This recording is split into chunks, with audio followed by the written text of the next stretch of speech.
ലോകരാഷ്ട്രങ്ങളും അന്താരാഷ്ട്ര ഊർജ വിപണിയും ഹോർമൂസ് കടലിടുക്ക് അടയ്ക്കുന്നതിനെ ചങ്കിടിപ്പോടെയാണ് ഉറ്റുനോക്കുന്നത്. കടലിടുക്ക് അനിശ്ചിതത്വമായി അടച്ചിടുന്നത് ആഗോളതലത്തിൽ എണ്ണവില നിയന്ത്രണ അതീതമായി ഉയരുന്നതിനിടയാക്കുമെന്നതാണ് പ്രധാന ആശങ്ക. ലോകം ഉപയോഗിക്കുന്ന എണ്ണയുടെ 1/5 കടന്നു പോകുന്നത് ഈ ഹോർമുസ് വഴിയാണ്. എണ്ണവില വീപ്പയ്ക്ക് $100 കടന്നേക്കുമെന്നാണ് വിദഗ്ധർ തങ്ങളുടെ ഊർജശാലകൾ ആക്രമിക്കപ്പെട്ടതോടെ ലോകത്തെ ഏറ്റവും വലിയ ദ്രവീകൃത പ്രകൃതിവാതക ഉൽപാദകരായ ഖത്തർ തിങ്കളാഴ്ച ഉൽപാദനം നിർത്തിവെച്ചിരുന്നു. ഹോർമൂസ് അടച്ചാൽ എണ്ണ ഏറ്റവും കൂടുതൽ ഇറക്കുമതി ചെയ്യുന്ന ഏഷ്യയാകും കാര്യമായി അത് ബാധിക്കുന്നത്.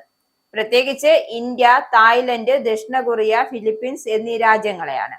2025 കണക്കുകൾ അനുസരിച്ച് പ്രതിദിനം 1.3 കോടി വീപ്പ എണ്ണയാണ് ഹോർമുസിലൂടെ കടന്നു പോകുന്നത്. കടൽ വഴി മാത്രമുള്ള അസംസ്കൃത എണ്ണ നീക്കത്തിന്റെ 31% വരും ഇത് എന്നാണ് ഊർജ കൺസൾട്ടിംഗ് സ്ഥാപനമായ കെപ്ലർ പറയുന്നത്. ആഗോളതലത്തിൽ ദ്രവീകൃത പ്രകൃതിവാതകത്തിന്റെ 20% വിതരണവും ഹോർമുസ് വഴിയാണ് നടക്കുന്നത്. ഇതെല്ലാം ഗൾഫ് രാജ്യങ്ങളിൽ നിന്ന് വരുന്നതാണ്. ഇന്ത്യയുടെ LNG ഇറക്കുമതിയുടെ 53% ഖത്തറിൽ നിന്നും UAE നിന്നുമാണ്. ചൈനയുടെ ഊർജ സംരക്ഷണ മേഖലയ്ക്കും പരീക്ഷണം കൂടിയാകും ഈ ഹോർമൂസ് അടയ്ക്കലെന്നത്. ചൈനയിലേക്കുള്ള എണ്ണയുടെ 40% ഈ ഹോർമൂസിലൂടെയാണ് പോകുന്നത്. ലോകത്തെ ഏറ്റവും വലിയ എണ്ണ ഇറക്കുമതിക്കാരാണ് ഈ ചൈന. അതിന്റെ 80% ഇറാനിൽ നിന്നാണ്.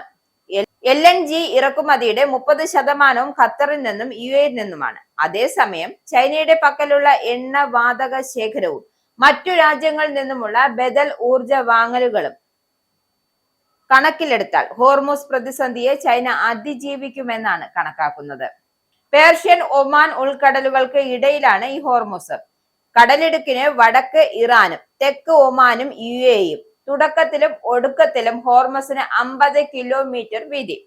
ഏറ്റവും ഇടുങ്ങിയ ഭാഗത്തിന് വീതി 33 കിലോമീറ്റർ. ഗൾഫിനെയും അറബിക്കടലിനെയും ബന്ധിപ്പിക്കുന്ന ഇടനാഴിയാണ് ഹോർമുസ്. ലോകത്തിലെ ഏറ്റവും വലിയ എണ്ണക്കപ്പലുകൾക്ക് കടന്നുപോകാൻ മാത്രം ആഴമുണ്ട്. അതിനാൽ പശ്ചിമേഷ്യയിലെ എണ്ണ പ്രകൃതിവാതക ഉൽപാദകരും അവരുടെ ഉപഭോക്താക്കളായ രാജ്യങ്ങളും ഈ കടലിടുക്കിനെ ആശ്രയിക്കുകയാണ്.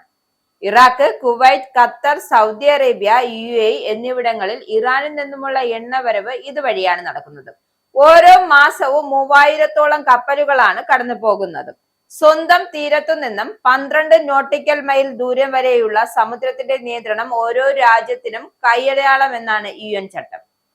ഹോർമുസിന്റെ ഇടുങ്ങിയ ഭാഗം പൂർണ്ണമായും ഇറാന്റെയും ഒമാന്റെയും അധീനതയിലാണ്. ഇറാൻ ഇവിടെ എങ്ങനെയാണ് അടയ്ക്കുക എന്നത് മാത്രം വ്യക്തമല്ല. എന്തായാലും മൈനുകൾ വിതറുകയാണ് ഏറ്റവും എളുപ്പ വഴി എന്നാണ് വിദഗ്ധർ ചൂണ്ടിക്കാട്ടുന്നത്.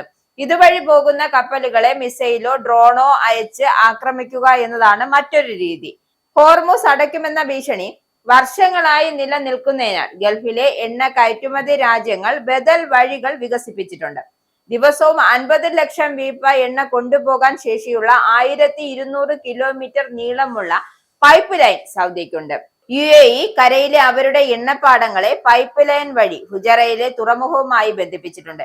പ്രതിദിനം 15 ലക്ഷം വീപ്പ എണ്ണ ഇതുവഴി കൊണ്ടുപോകാനാകും. ഇത്തരം ചില്ലറ ബദലുകളല്ലാതെ നഷ്ടമുണ്ടാകാതെ എണ്ണ കടത്താൻ അർത്ഥവത്തായ ബദൽ വഴികളൊന്നും ഇല്ല.